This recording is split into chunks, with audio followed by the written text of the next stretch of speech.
Hello students, let us see the next lesson of history, that is the history of Indian arts. Let us see what is arts. Art is a natural human instinct to want to share his experience, wisdom and also emotions. What that instinct results is a beautiful creation and it is acknowledged as arts. So here it is said that it is a human instinct. Instinct is a feeling. So here it is said it is a human feeling which you want to share with someone. It is not only an experience, it can be your knowledge, it can be your emotion, it can be anything. So when you are using this emotion into an expression or into a form of any kind of art, it has a beautiful result of it, and this beautiful result is a creation, and this creation is acknowledged or is known as an art. The artist's power of imagination, sensibility, state of emotion and his skills are the crucial factors at the root of the artistic creations. What are very important characteristics of an artist? Here it is said the very important characteristics of an artist is, that is, they check or it shows the imagination power of an artist, the sensibility, that how sensible or how understanding the person is, his state of emotion or in which state of emotion, like when you are very happy, we usually go towards the bright colors, but when you are very sad you usually go towards the dark color. So it shows that your state of emotion at the root of creation, or his skills, which are very important factors for any kind of artistic creation. Now in this we are going to study about the different type of arts, that is the visual art and the performing art. The artistic creations are of two types. One is visual art and the other is the performing arts. The Sanskrit term for this art is Drikakala and the Lalit or Angik Kala. Okay, so the name itself is telling about this art. Drikakala means which you can see, and the other one is the Lalit or the Angik Kala, where you are going to perform something. The art forms can further also be more divided into folk art and classical art. They are two distinct traditions of arts. They are called as the folk art and the classical art.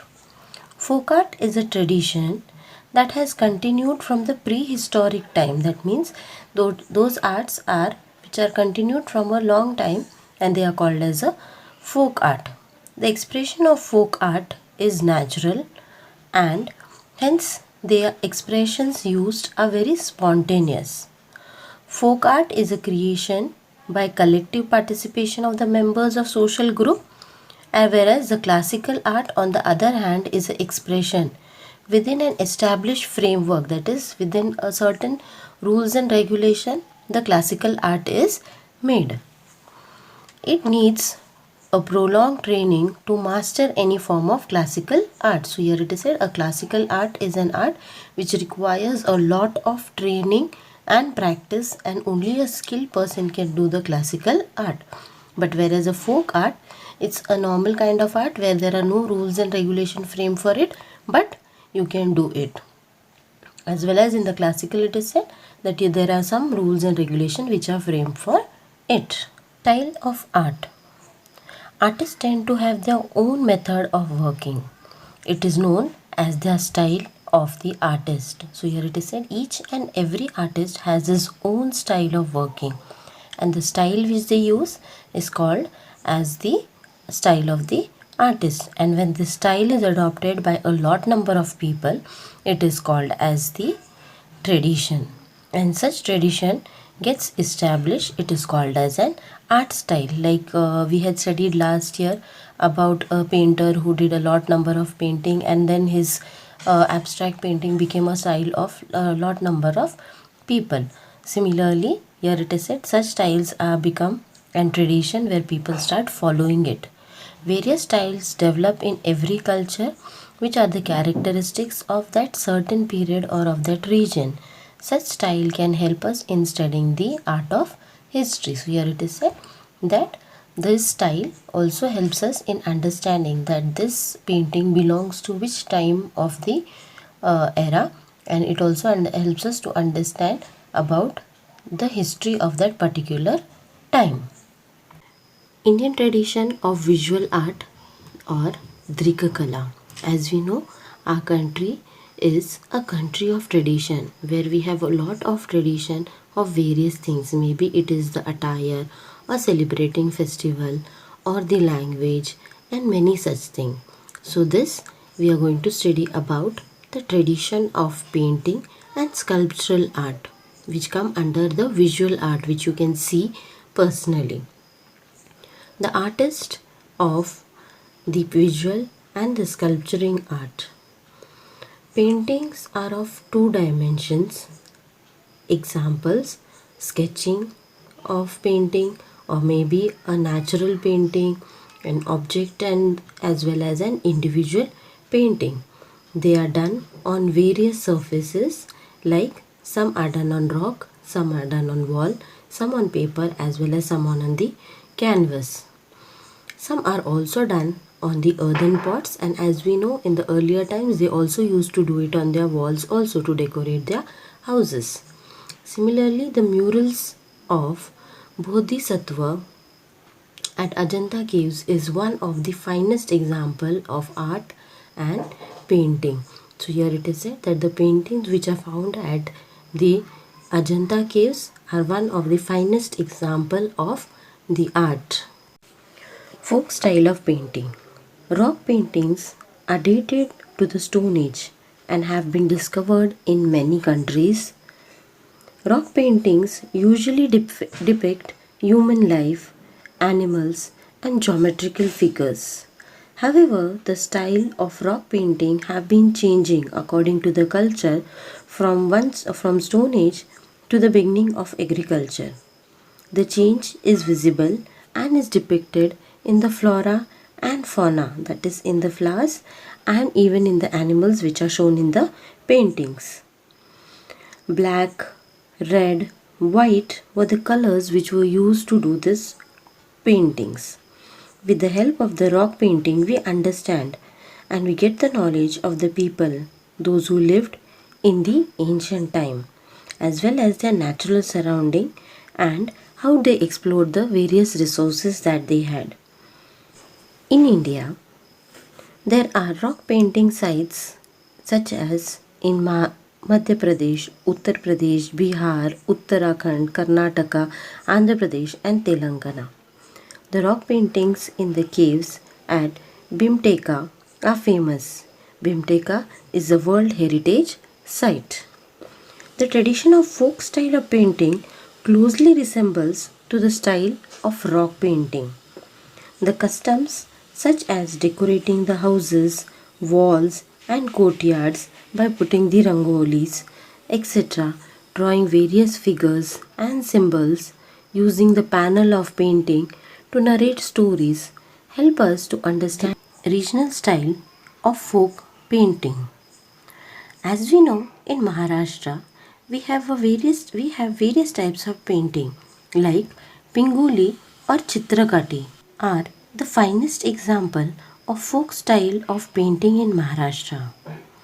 Chivya Soumya Mase, the artist in Thane districts, has played a great role in making Wali style of painting very popular. He has been honored with a number of national and international awards. In the year 2011, he was also honored with Padma Shri. It is very interesting to know that the tradition of Chitrakati is mentioned is in the Manasolasa, a book written by Chalukya king in the 12th century. It confirms the antiquity, that means how old it is, and the tradition of narrating stories from Ramayana and Mahabharata. It is done with the help of wooden puppets and paintings. It is known as Chitrakati. The people who still practice this Pinguli type of painting or Pinguli art live in the district called as Pinguli, and they belong to Thakkar tribes or the community. It is located in Konkan region near Kudal. Chitrakati is the pictures which are drawn on the paper. They are made from the natural substances. The colors which are used are from the natural substances.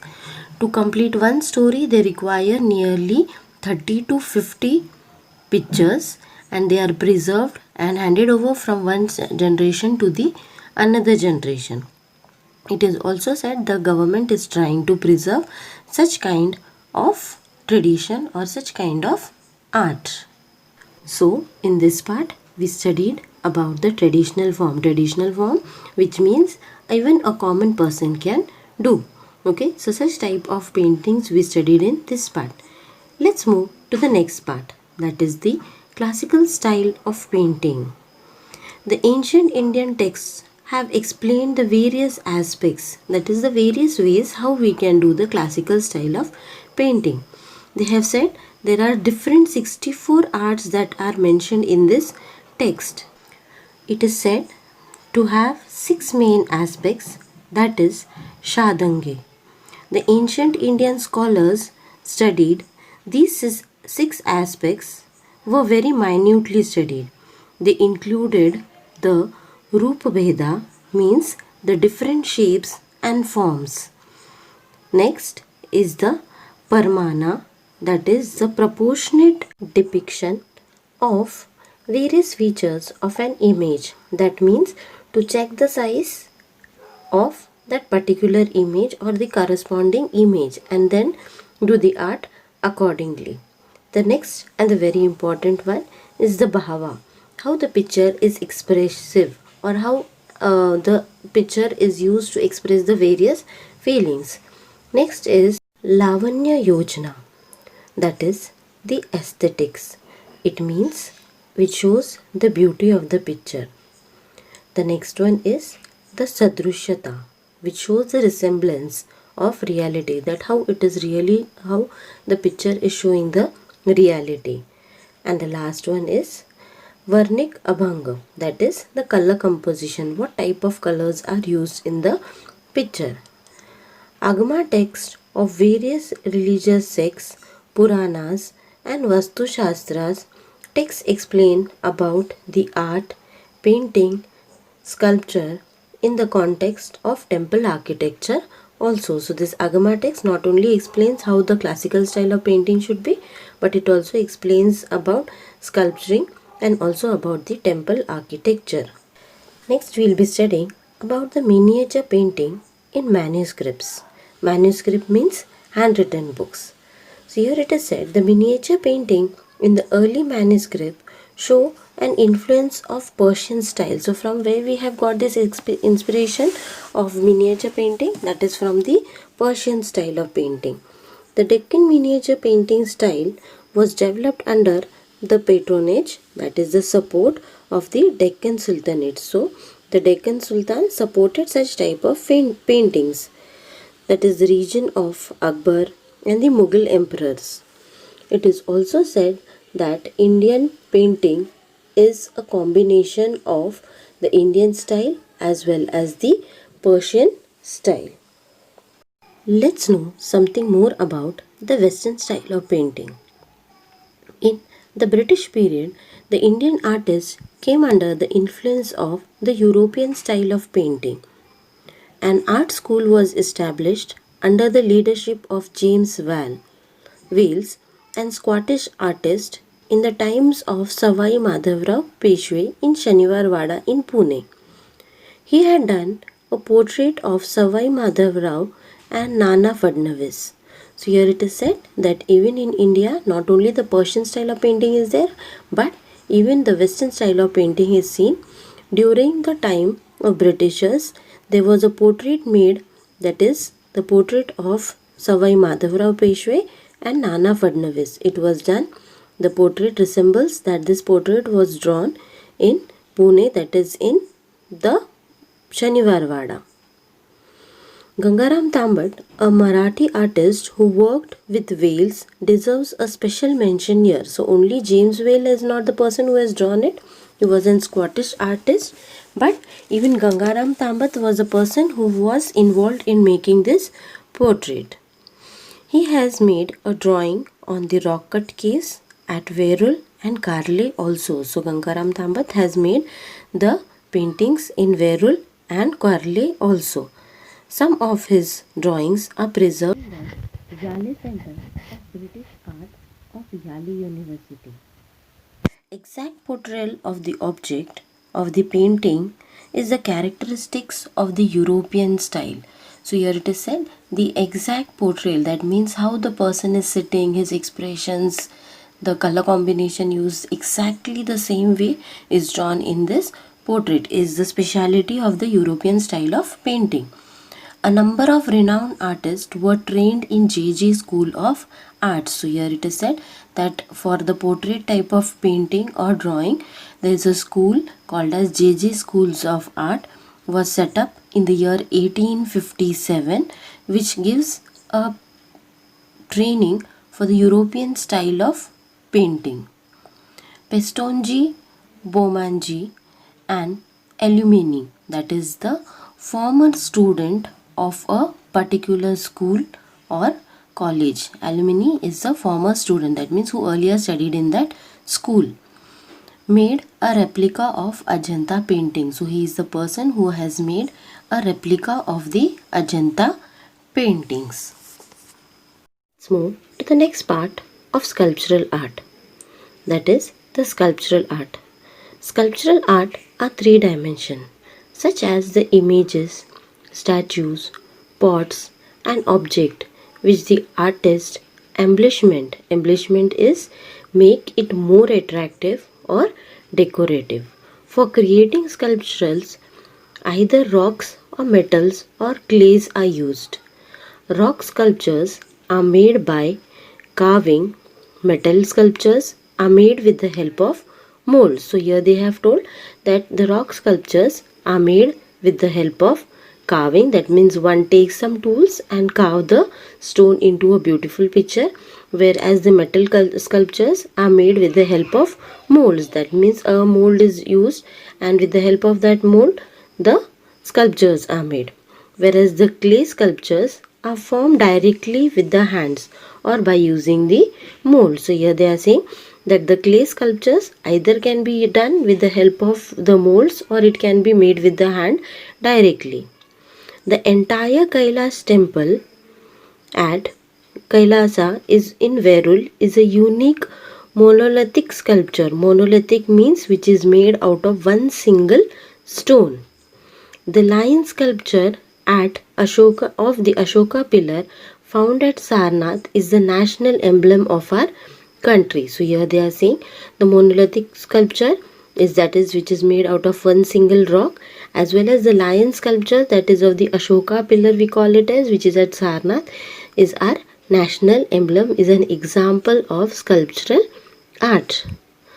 Let's move to the next part, that is the folk style of sculptural art. As I told, folk style is which everyone can do, but the classical style, there are some rules and regulations for it. So here the folk style of sculptural art. The folk style of sculptural art is also an ancient art of painting dating back to the Stone Age. Carving tools out of stones can be said to be the beginning of sculptural art. The custom of making clay images for the rituals have been prevalent in India since the Harappan times. It has considered till today in many It has still continued today in many regions like Bengal, Bihar, Gujarat, Rajasthan, etc.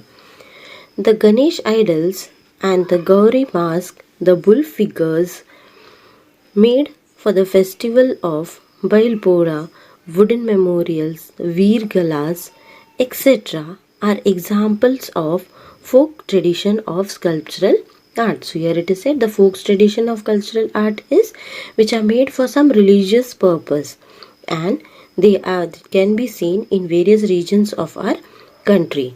Okay, so it speaks about the folk style of sculptural arts.